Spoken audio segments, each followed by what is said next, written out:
చూడండి, కృతజ్ఞతాస్తుతులతో మనము దేవుని సన్నిధికి రావాలి.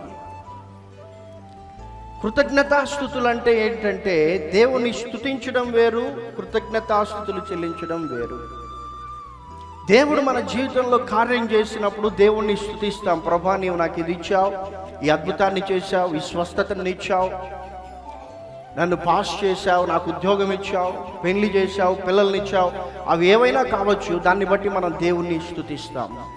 అయితే కృతజ్ఞతాస్తుతి అన్నటువంటిది నీవు చెల్లించాలంటే దేవుడు నీకు చేసినటువంటి ఆ కార్యమునకు తగినట్లుగా జీవించినప్పుడే అది సాధ్యమవుతుంది. అంటే కృతజ్ఞతా భావం.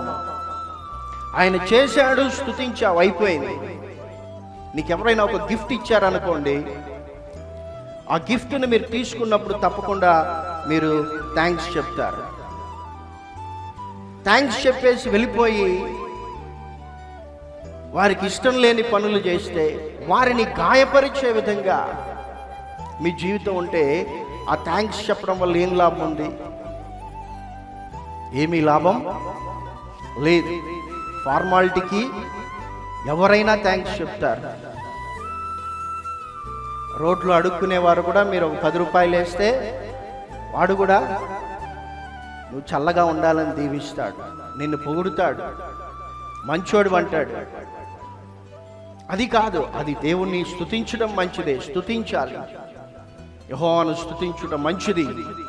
అయితే కృతజ్ఞతాస్తుతులు, దేవునికి కృతజ్ఞత కలిగి బ్రతకడం.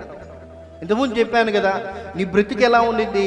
నడినెత్తి మొదలుకొని అరికాలు వరకు మొత్తం పచ్చి పుండ్లే, ఎవడు నీ గాయాలు కట్టలేదు,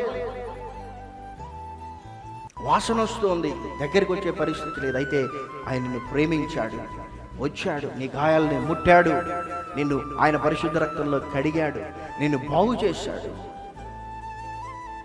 నిన్ను పరిశుద్ధపరిచాడు. ఇప్పుడు నీవు కృతజ్ఞతగా ఆ పరిశుద్ధమైనటువంటి జీవితాన్ని కొనసాగించాలి.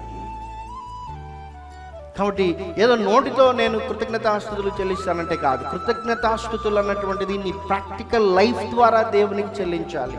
స్తుతులు అంటారా, మీరు పాటల ద్వారా, మీ నోటితో, మీ నాలుకతో, మీ పెదవులతో దేవుని స్తుతించవచ్చు. అయితే కృతజ్ఞతాస్తుతి అన్నటువంటిది మీ లైఫ్ ద్వారా దేవునికి చెల్లించాలి.